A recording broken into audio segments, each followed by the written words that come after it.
Aminado ang DPWH Cagayan de Oro 2nd District nga naghatag og kabalda sa mga motorista ang dalan nga lubak-lubak sa barangay Puerto ning siyudad sa Cagayan de Oro tungod sa paspas nga pag-ulan hinungdan nga nagabuak ang asfalto. Aware me nga naitabo na siya because of social media. At the same time, nana po nagtawag sa amo regarding ana.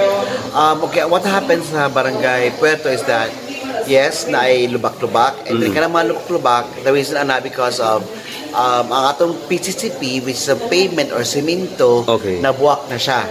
Since nabuak na siya, ang resulta na ay leaking. So makaproduce na siya og kanang mga water because na may mga ulan blah blah blah. So musaka na tubig din sa taas, thereby maka-cause na siya o kanang daot sa atong espalto. Kaya ang kontra gyud sa espalto is water. Mato di DPWH 2nd District Engineer 2 Jerome Corvosi Fortaleza nga sa pagkaron banid solusyon lang ang ilang mahimo tungod sa widening project nga usahon sa pagtrabaho. So ang gibot ana is naghatag mi karon og band-aid solution, temporary solution nga we put some limestones o graba.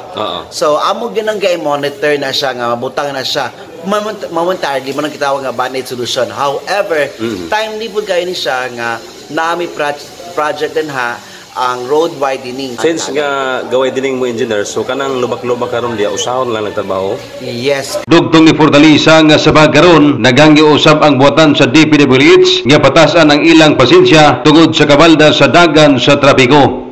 Hangyo na mo sa talang mga taga-paminaw tsaka yung naglisan na what you mean, describe ito mga lang maghulat lang pasensya lang because anyway, eventually amo na siya masolusyonan na maagi na ito nga smooth na ito dalan na po.